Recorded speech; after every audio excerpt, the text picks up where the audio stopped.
Meus Discurso do cumprimentos presidente. ao presidente da Assembleia Geral, embaixador Denis Francis, de Trinidad e Tobago. É uma satisfação ser antecedido pelo secretário-geral das Nações Unidas, Antônio Guterres. Saúdo cada um dos chefes de Estado, de governo e delegadas e delegados aqui presentes. Presto minha homenagem ao nosso compatriota Sérgio Vieira de Mello e 21 outros funcionários desta organização, vítimas brutal do atentado em Bagdá há 20 anos atrás. Desejo igualmente expressar minhas condolências às vítimas do terremoto no Marrocos e das tempestades que atingiram a Líbia.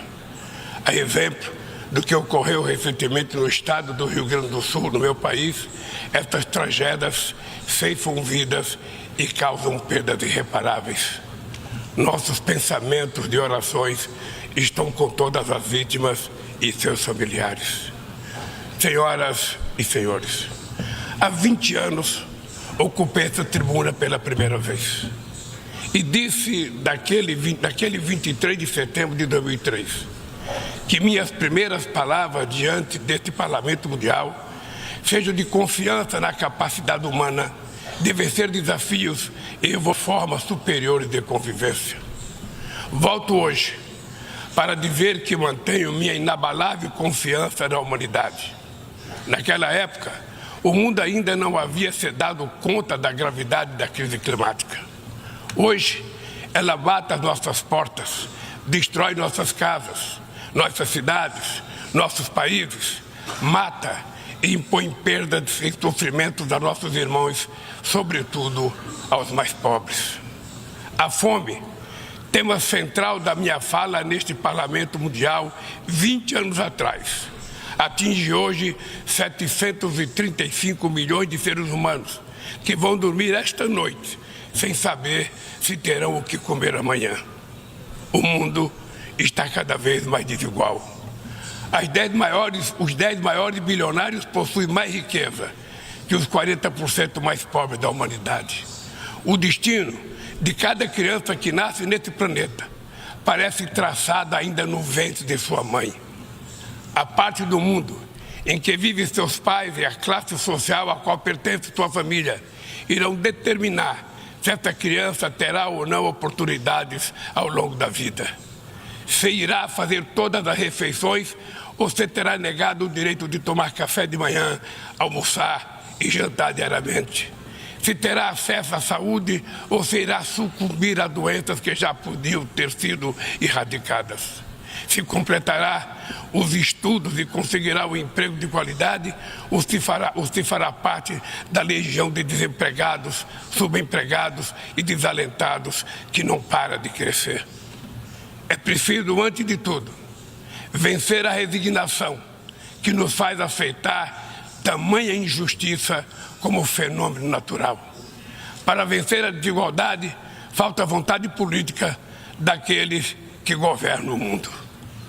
Senhoras e senhores, se hoje eu retorno na honrosa condição de presidente do Brasil, é graças à vitória da democracia em meu país. A democracia garantiu que superássemos o ódio, a desinformação e a opressão. A esperança, mais uma vez, venceu o medo. Nossa missão é unir o Brasil e reconstruir um país soberano, justo, sustentável, solidário, generoso e alegre. O Brasil está se reencontrando consigo mesmo, com nossa região, com o mundo e com o multilateralismo. Como não me canso de repetir, o Brasil está de volta. Nosso país está de volta para dar sua devida contribuição ao enfrentamento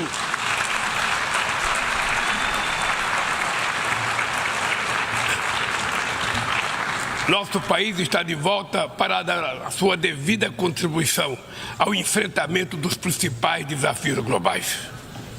Resgatamos o universalismo da nossa política externa, marcada por diálogo respeitoso com todos.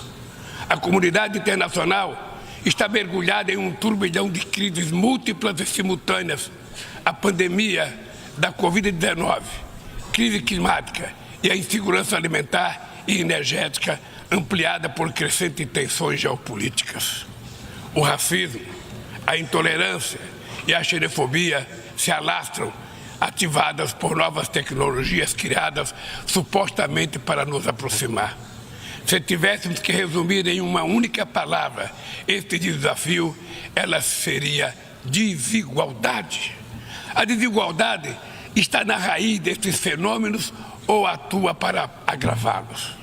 A mais ampla e mais ambiciosa ação coletiva da ONU, voltada para o desenvolvimento, a Agenda 2030, pode se transformar no seu maior fracasso. Estamos na metade do período de implantação e ainda muito distante das metas definidas. A maior parte dos objetivos de desenvolvimento sustentável caminha em ritmo muito lento. O imperativo moral e político de erradicar a pobreza e acabar com a fome parece estar anestesiado. Nesses 7 anos que nos restam, a redução da desigualdade dentro dos países e entre eles deveria se tornar o objetivo síntese da Agenda 2030. Reduzir as desigualdades dentro dos países requer incluir os pobres nos orçamentos nacionais e fazer os ricos pagar impostos proporcionais ao seu patrimônio. No Brasil, estamos comprometidos a implementar todos os 17 Objetivos de Desenvolvimento Sustentável de maneira integrada e indivisível. Queremos alcançar a igualdade racial na sociedade brasileira por meio de um 18º objetivo que adotaremos voluntariamente.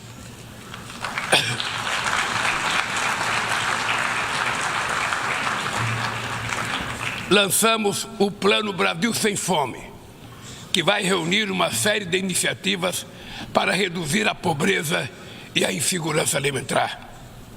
Entre elas está o Bolsa Família, que se tornou referência mundial em programa de transferência de renda para famílias que mantêm suas crianças vacinadas e na escola. Inspirados na brasileira Berta Lutz, pioneira na defesa da igualdade de gênero na Carta da ONU, aprovamos a lei que torna obrigatória a igualdade salarial entre mulheres e homens no exercício da mesma função.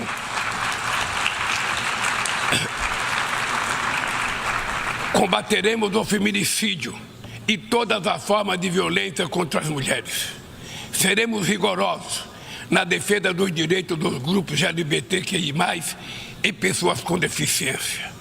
Resgatamos a participação social como ferramenta estratégica para a execução de políticas públicas. Senhor Presidente, agir contra a mudança do clima implica pensar no amanhã e enfrentar as desigualdades históricas. Os países ricos cresceram baseado em um modelo com alta taxa de emissão de gases danosos ao clima. A emergência climática torna urgente uma correção de rumos e a implantação do que já foi acordado. Não é por outra razão que falamos em responsabilidades comuns, mas diferenciadas. São as populações vulneráveis do sul global as mais afetadas pelas perdas de danos causados pela mudança do clima. Os 10% mais ricos da população mundial são responsáveis por quase a metade de todo o carbono lançado na atmosfera. Nós, países em desenvolvimento, não queremos repetir esse modelo. No Brasil, já provamos uma vez e vamos provar de novo que um modelo socialmente justo e ambientalmente sustentável é possível. Estamos na vanguarda da transição energética. Nossa matriz já é uma das mais limpas do mundo. 87% da nossa energia elétrica provém de fontes limpas e renováveis. A geração de energia solar, eólica, biomassa, etanol, biodiesel cresce a cada ano. É enorme o potencial de redução de hidrogênio verde. Com o plano de transformação ecológica, apostaremos na industrialização e infraestrutura sustentáveis. Retomamos uma robusta e renovada agenda amazônica com ações de fiscalização e combate a crimes ambientais. Ao longo dos últimos 8 meses, o desmatamento na Amazônia brasileira já foi reduzido em 48%. O mundo inteiro sempre falou da Amazônia.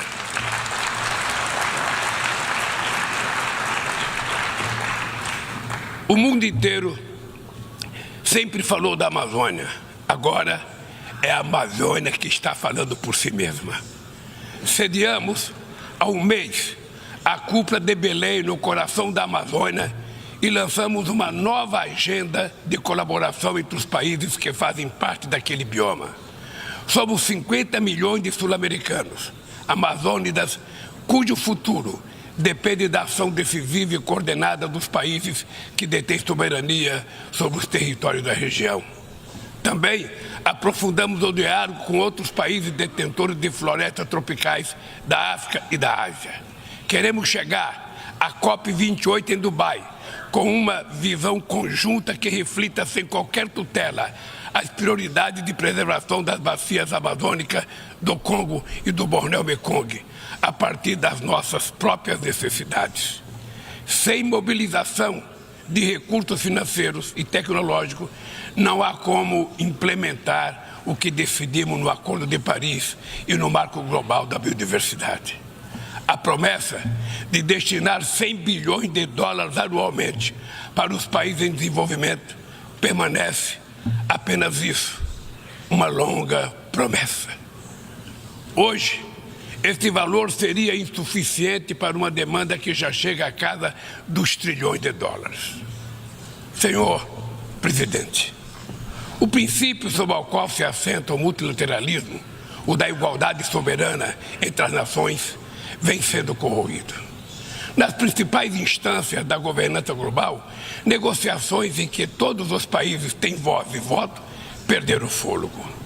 Quando as instituições reproduzem as desigualdades, elas fazem parte do problema e não da solução.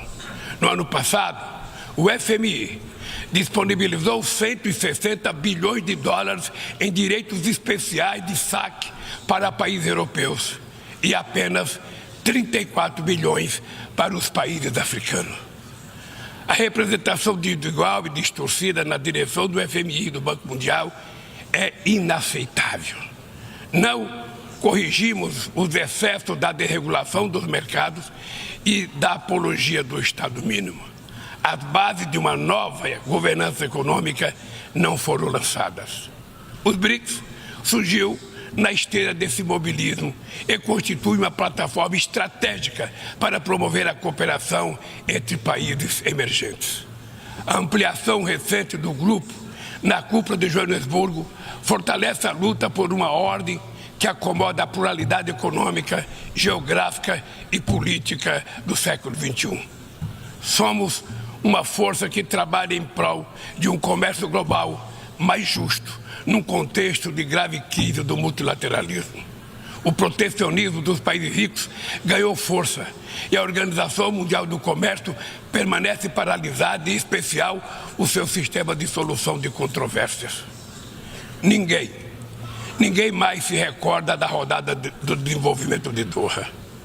Nesse íntere, o desemprego e a precarização do trabalho minaram a confiança das pessoas em tempos melhores, em especial os jovens do mundo.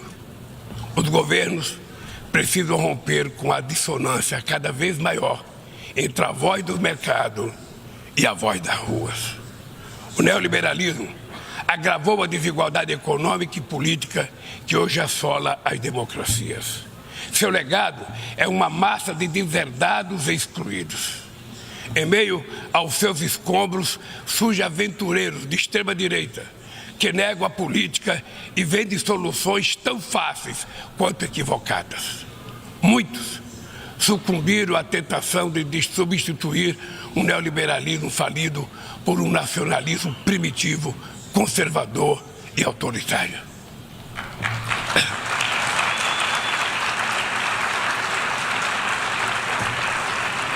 Repudiamos uma agenda que utiliza os imigrantes como bodes expiatório, que corrói o estado de bem-estar e que investe contra o direito dos trabalhadores.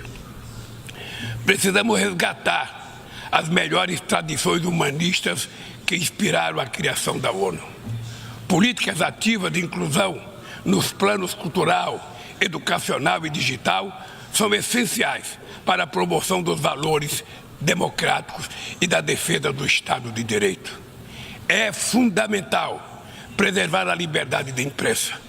Um jornalista como Julian Assange não pode ser punido por informar a sociedade de maneira transparente e legítima.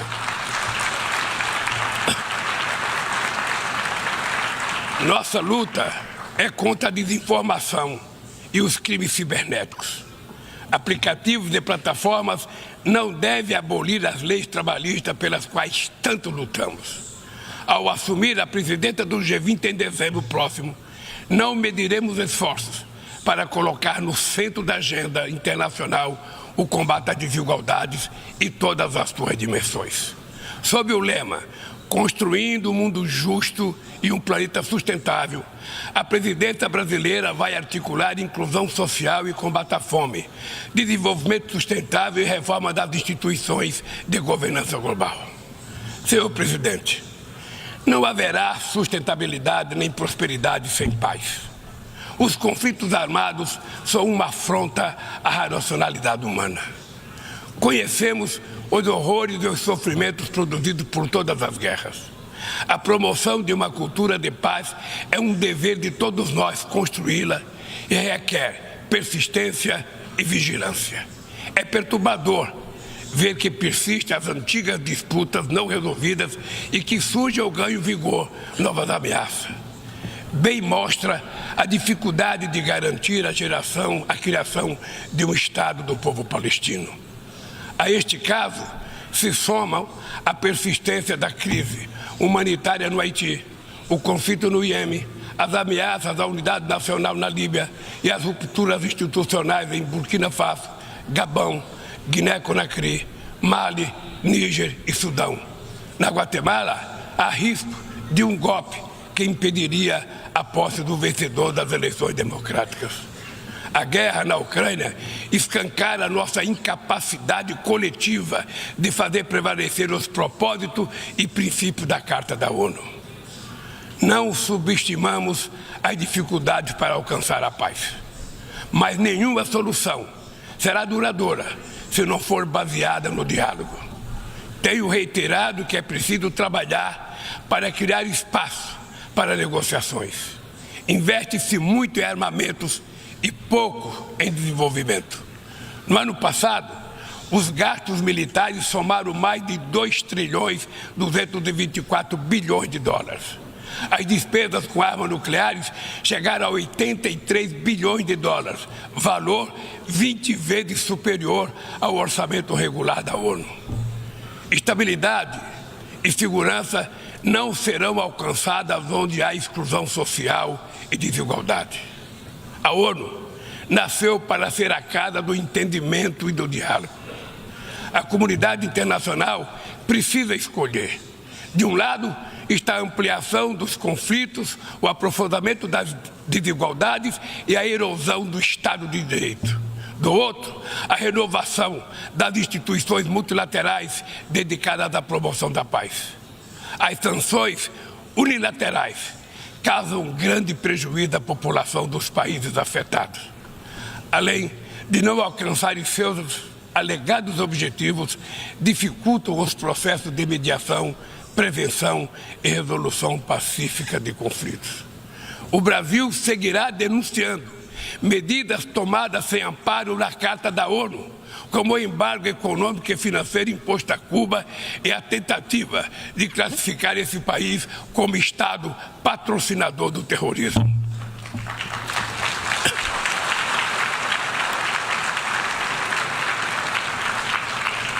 Continuaremos críticos a toda tentativa de dividir o mundo em zona de influência e de reeditar a Guerra Fria. O Conselho de Segurança da ONU vem perdendo progressivamente a sua credibilidade. Essa fragilidade decorre, em particular, da ação de seus membros permanentes, que travam guerras não autorizadas em busca de expansão territorial ou de mudança de regime. Esta paralisia é a prova mais eloquente da necessidade e urgência de reformá-lo, conferindo-lhe maior representatividade e eficácia. Senhoras e senhores, a desigualdade precisa inspirar indignação. Indignação com a fome, a pobreza, a guerra, o desrespeito ao ser humano. Somente movidos pela força da indignação, poderemos agir com vontade e determinação para vencer a desigualdade e transformar efetivamente o mundo ao nosso redor. A ONU precisa cumprir seu papel de construtora de um mundo mais justo, solidário e fraterno. Mas só o fará se seus membros tiverem a coragem de proclamar sua indignação com a desigualdade e trabalhar incansavelmente para superá-la. Eu quero dizer muito obrigado a todos vocês.